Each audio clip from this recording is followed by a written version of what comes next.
Let's look at the next type of control flow statements. The next construct we would discuss is a switch statement. It's used to implement multi-way decision-making code, based on the value of an expression. The typical syntax to use the switch statement is shown here. The switch statement helps us to test the value of the expression and checks whether it matches one of the constant values used in the case statement. If the expression matches any of the case statement, then it will branch to it. If there is no match, then it will branch to the default case. Important point to always remember is, the values used for matching in case statement should be a constant value. In the code shown here, the expression used in the switch statement is evaluated. Then the value of expression is matched against each of the values given in the case statement. That is value 1 and value 2. It matches from first case statement to last one. If the value of the expression is value 2, then it will directly branch there, and starts executing the statements from case 2.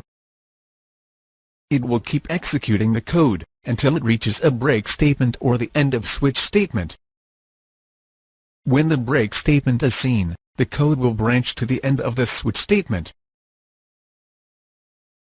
Please note that, the case statements here are simple labels. It is just used to mark a branching point. They don't enclose the statements written inside the case. After branching to that label, it will keep executing until a break statement is seen. What it means is, if there is no break statement at the end of a case, it will fall through the next case statement. We will see examples to understand this better. We will now write sample codes, to see how switch statements can be used. So, how can switch statement be used to write a simple program of comparing two numbers? If the two numbers are A and B, then the expression for the switch statement will be A greater than B. This expression can have only two possible results. Either true or false. True being 1 and false being 0. So based on the output of this expression, we can write case statements. Two cases to handle both outcomes. If the value of the expression is true, then it means A is greater than B. So in case 1, we print it and break out of switch statement. If the value is false, then we print B is greater than A and exit switch statement. As you would note, there is no default case, because we know that the expression can have only two values. Do you think this code will work for all the values of A and B?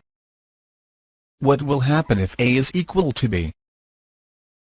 This sample code doesn't seem to take care of that. If A is equal to B, then it would go to case 0. And print B is greater than A, which is not correct. Hence this program is not correct and needs modification. So where do you think the code should be modified to handle the equal condition?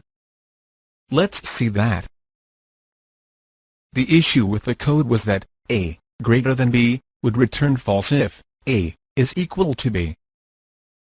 So we have to modify the case 0. Case 0 can have two different possible outcomes. Either the numbers are equal or B is greater. So inside case 0, we again write one more switch statement with a new expression, A double equal to B. Then we write two cases for it. If the expression is true, then both the numbers are equal, else B is greater than A. This example shows that the switch statements can be used in nested fashion too. We will look at one more example of using switch statement. In this example, we would write cases without using break statements, and see how that changes the behavior of switch statement. Let's write a function, which would print the details of an employee. This function is passed an integer, which indicates the level of detail of the employee, that needs to be printed. The level being 4 is the highest. With this level, the function would print all the possible details about an employee. Level 0 is the lowest, where it would print only the name of the employee. Here is the code that's implemented using switch statement. As you can note, we haven't used any break statement in this. The case 4 is the topmost and the case 0 and default is the last one. As we know, the case statements are always compared from top to bottom. So if the function is passed with 4, it will go to case 4 and print the age of the employee. Since there is no break statement, it would keep executing the statement until it reached the end, or the break statement. So next it would print the date of birth and continue this way until the end of the switch statement. If a lesser level is passed, it will branch lower in the switch statement and hence it will print less data. We have clubbed the default case with case 0, so if any other value was provided as the input to the function, it will just print the name of the employee. I hope this example helped you understand the importance of break statement within a case in the switch statement. Now let's look at the next type of control flow construct. It is goTo keyword. A goTo statement is a special keyword using which you can make the program control jump to a predefined location marked by a label. The scope of the label is only within a function, and hence a goTo statement can jump only within a function. Here is a sample code, which shows the usage syntax of a goTo statement. The word following the goTo keyword is the label.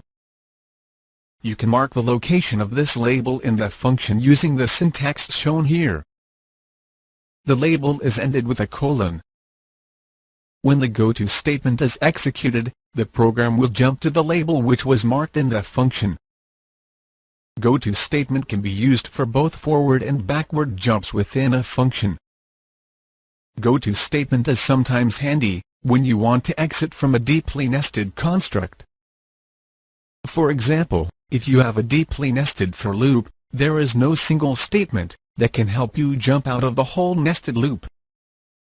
In this scenario, goTo statements can be very handy. A single jump using a goTo statement can take you out of all the nested loops.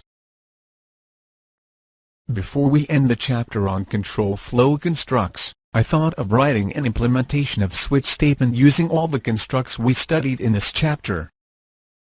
Here is the implementation that I could think of. This code will behave as a switch statement. The implementation uses do-while loop, if-else statements and goTo statement. I use do-while loop to enclose all the statements within a block so that it looks neat, and break statement will break out of the loop, the way it works in switch statement. The if-else statements are used to compare the value of expression with each case statement value. Then we use the goTo statement to jump to statements within the respective case. If the case has a break statement, then it will jump out of the loop, else it will continue to other labels. This is the same behavior as switch statement. Since it's a do-while loop with a false condition, this loop will be executed only once, similar to switch statement. I strongly suggest you to implement a code using switch statement. Then implement the switch statement in the code using other constructs the way we have done it here. It will help you get hold of all the constructs that we taught. Thank you. Do visit our website, and subscribe to our YouTube channel for new videos.